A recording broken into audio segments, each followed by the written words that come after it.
Hello everyone, Rurikhan here, and as a lot of you guys have been pretty much spamming my inbox of YouTube and Twitter and Facebook, and bear in mind I'm not complaining at all, I really appreciate it, it's really cool. Basically Dark Souls 2 has been announced.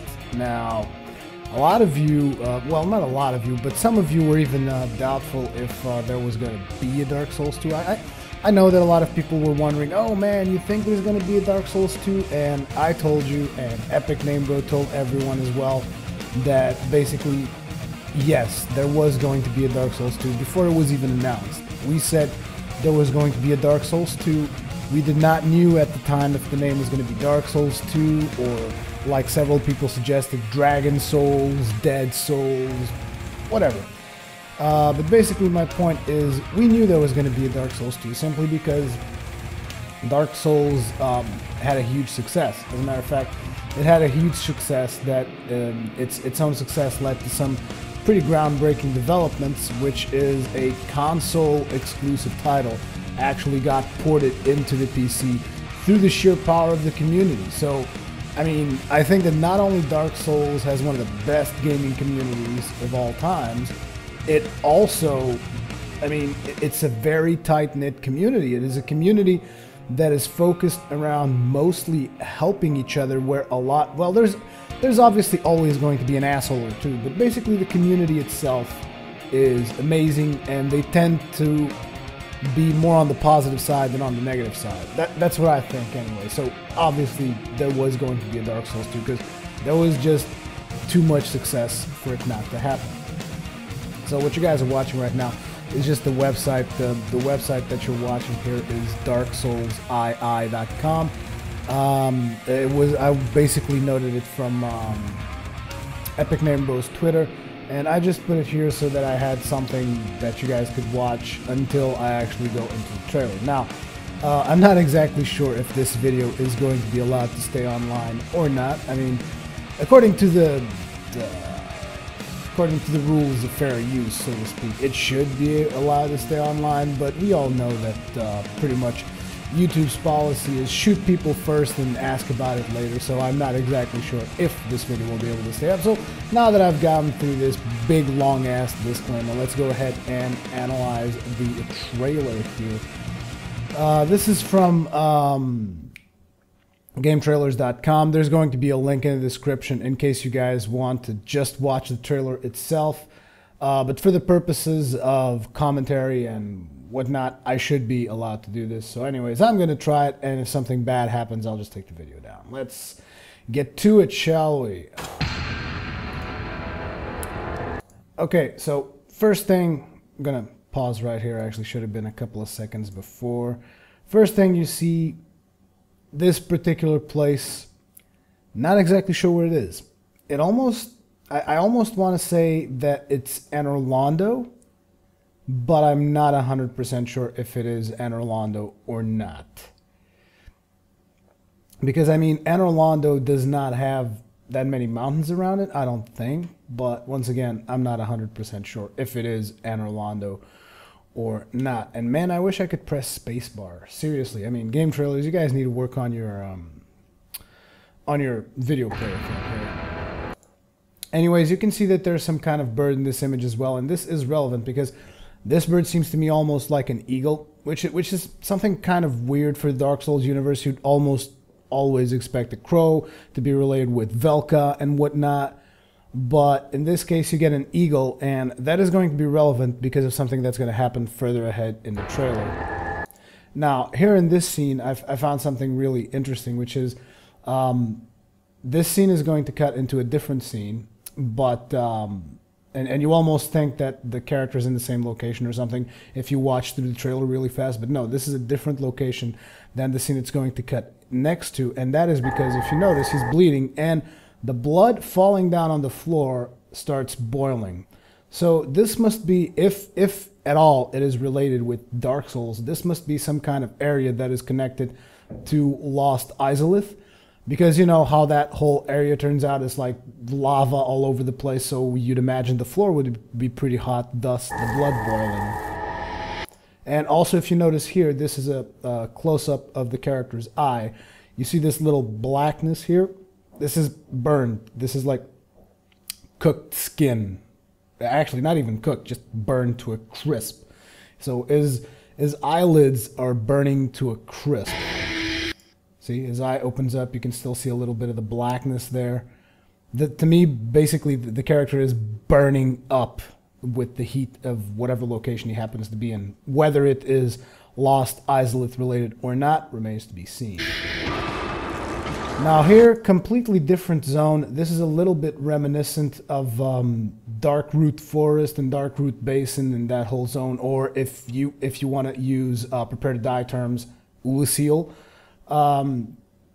And you really, since they introduced the concept of time traveling in the first Dark Souls, there really is no way to know if this is in the future or in the past. Now, theoretically, since the name of the game is Dark Souls 2, it's supposed to be like a symbol of continuity. Otherwise, it would be Dark Souls and something else. It wouldn't be Dark Souls 2. So, if it is continuity, supposedly the story happens after the events of Dark Souls 1.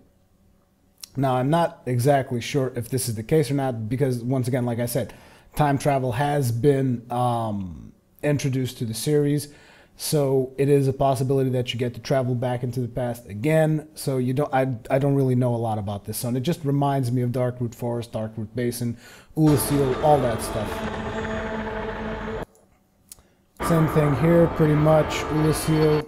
Also notice that if it is, it's kind of weird because wherever he happens to be, it seems like a very cold zone because you can see like the vapors and whatnot. And he's also wearing this thing around his shoulders. I don't really know what the name of this is in English right now. It eludes me, but whatever. It's like a fur coat almost that he's wearing there to keep himself warm, I figure.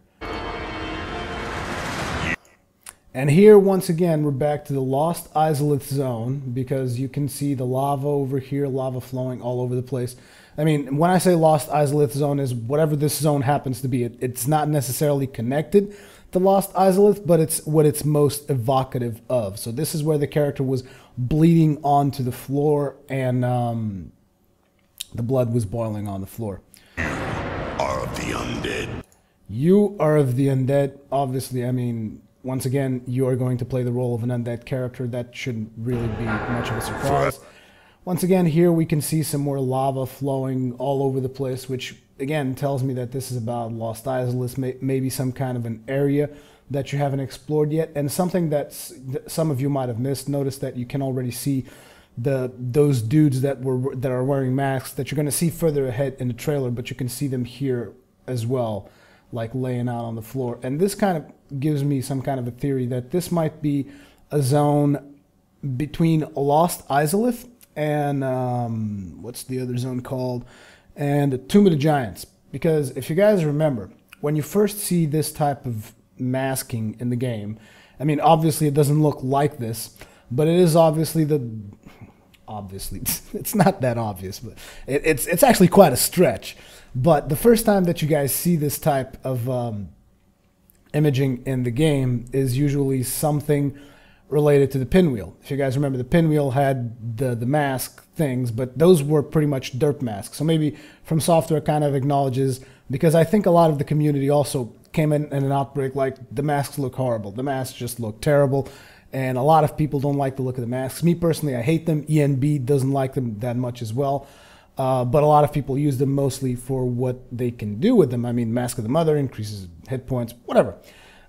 These particular masks here kind of remind me a little bit of the derp masks. So maybe this is kind of some area in between Tomb of the Giants and Lost Izalith that we never got to explore. Because if you guys remember, before Tomb of the Giants is when you meet the Pinwheel. In the Catacombs, he is the final boss. He also has the secret rite, which allows you to kindle further. So you're somehow connected to the fires of the bonfires. So therefore, lava in the zone, whatever, fire, lava, you know, kind of a stretch, I know, but whatever, just bear with me, okay? So these dudes, in my opinion, are somehow connected to the Pinwheel Demon. And if you guys remember, in the Tomb of the Giants, if you look from the place where Patches kicks you down to, I mean, you can look to the left before that, but from the place where Patches kicks you down to, if you look to the left, even though you're in Tomb of the Giants, you can still see a little bit of the Izalith's ruins. I think it's Izalith's ruins. So, assuming that those two areas are obviously connected, there might be something in between, and that would be this area, in my opinion. Forever without hope.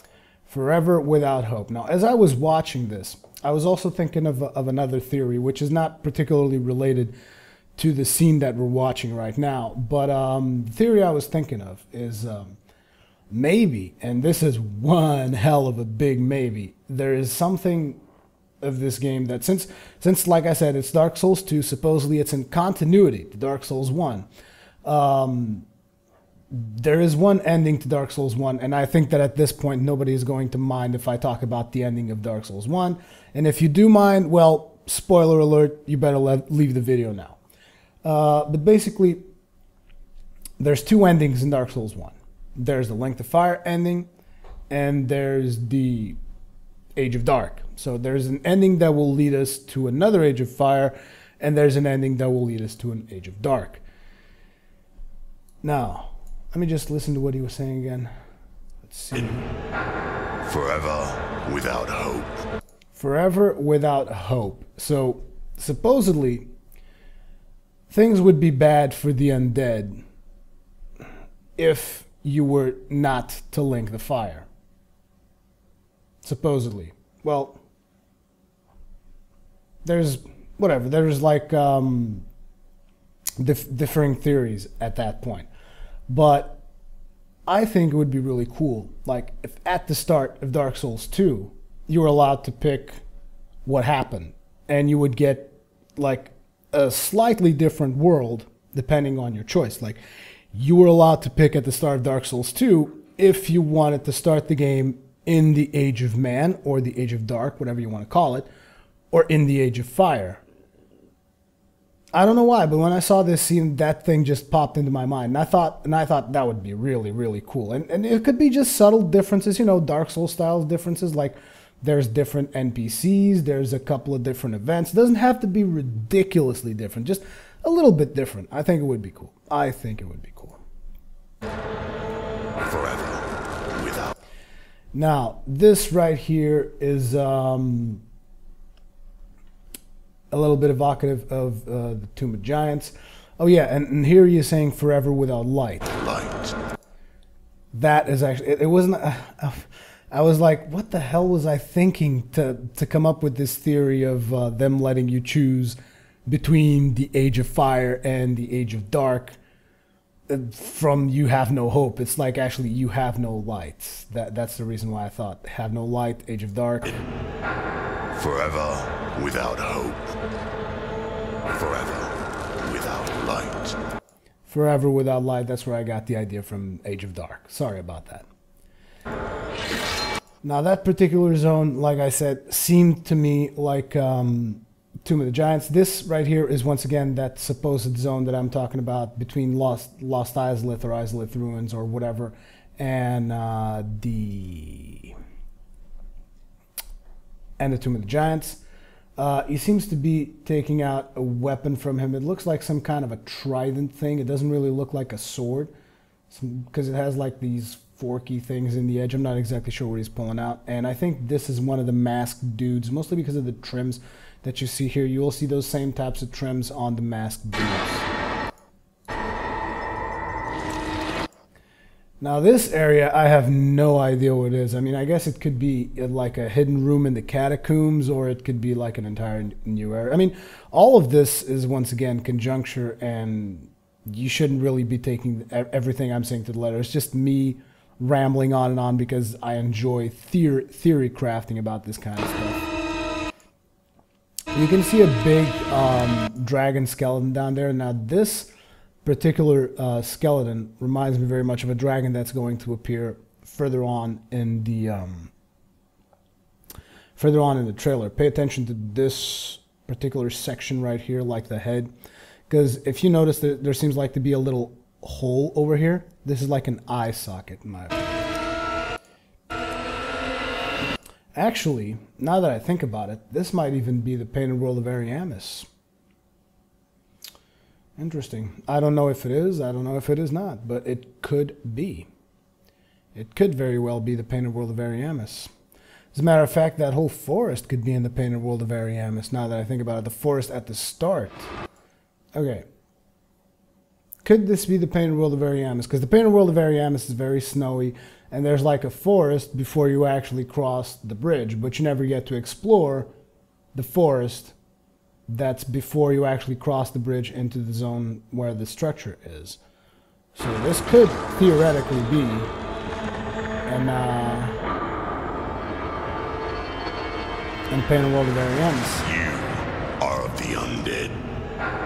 Okay, let's scroll back to where we were.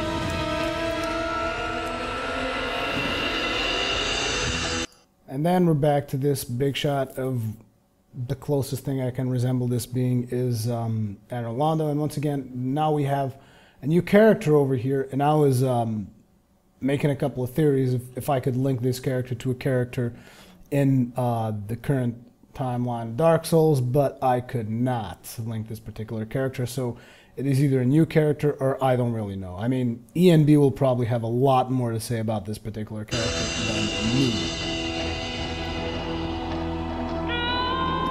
Now, the one thing is, I started looking at this and I was thinking, okay, let's see some of the female characters that you interact with in Dark Souls 1, and the only ones that even came close to looking like this, it could be Rhea of Thorlund, but the problem with it being Rhea of Thorlund is obviously, for starters, Rhea of Thorlund could be dead, depending on the type of playthrough you do.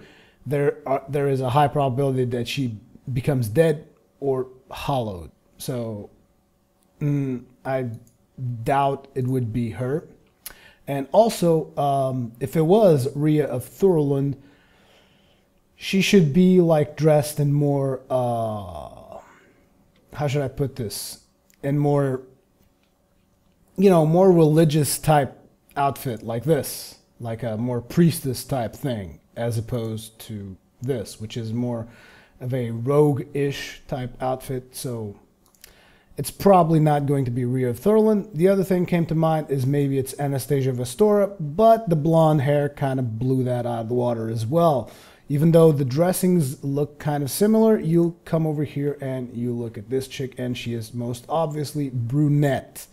So she can't be blonde, therefore she cannot be Anastasia nor Rhea of Thorlund, in my opinion, unless Rhea kind of became like this roguish character and just decided she was done with all this faith in miracles stuff. Now, this definitely looks more like Darkroot Basin, I think, because it's very dark. Now, this is very important because at this point I was just thinking Velka, but the problem is if it was Velka, this feather should be black because crow's feathers or raven's feathers, whatever you want to call the animals, I don't even know what the difference is between a raven and a crow, but seriously, whatever it is, if it is a raven or if it is a crow, the feather would be black. Also, you'd figure like a priestess of Velka, or even Velka herself, would wear more black. So whatever this character is, it is more related to what I said at the start of the video, which is about eagles, not really ravens or crows. And she gives your character a feather. I'm not exactly sure what the meaning of that is. Maybe there's some kind of item that eludes me right now from Dark Souls, which is related to feathers. I don't know. Maybe the feathers here are like homeward bones. Have no idea. Anyways, once again, you can clearly see she is a brunette, so it can in no way be Anastasia Vestora. It still makes me wonder about Rhea. Maybe Rhea left her faith and just went rogue? Don't know. But I doubt it. Now here, once again, looks like some more Darkroot because As you can see, there's like tree roots all over the place. Oh, I forgot to put this in full screen. Sorry. As you can see, there's roots all over the place, and there's like this structure that's covered in tree roots, and usually where you find that kind of stuff is in Darkroot Basin or Darkroot Forest. Here we are at that area that I'm still not exactly sure what it is. Could be Painted World of Ariamis. And once again, it's cold wherever he is because, as you can see, he's wearing the coat thing. So it kind of takes me further away from Tomb of the Giants, because considering Tomb of the Giants' supposed proximity to the ruins of Lost Izalith, I would imagine it's not that cold over there, and you can definitely see like steam from heat coming over here. So this definitely looks more like Painted World of Ariamis by the minute. And then you have this scene over here where this is definitely, well, I mean, unless it's some other painting, maybe it's another Ariamis painting. I mean, it's still the Painted World of Ariamis, but maybe it's a different painting. I don't know.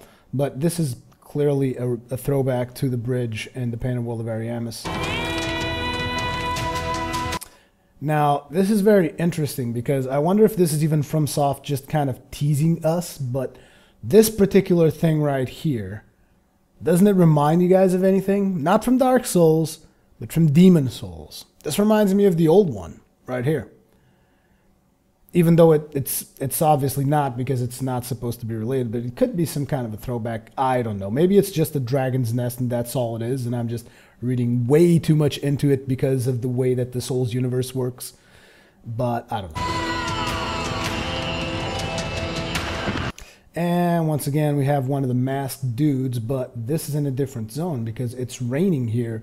And I don't think it's going to be raining on that zone that I was on that, I shouldn't say that zone, but that fake zone. It's not really fake zone that I'm trying to go to, that mythical zone. No, can't find the right words. I hate it when I can't find the correct words.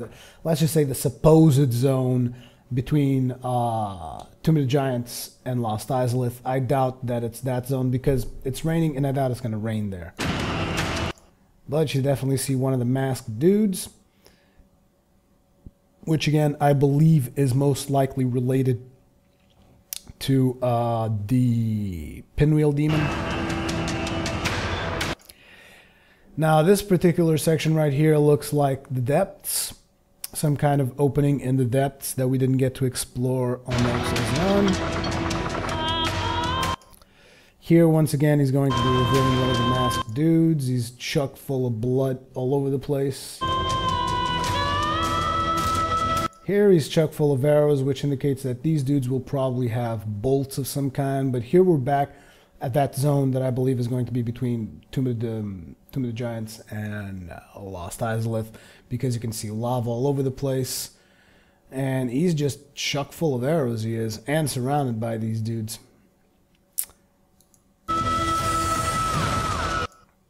And now here, this part was weird, because you see a dragon basically clipping your character. Well, it didn't really clip, it just kind of went through him, and the priestess is there. I'm not sure how that relates.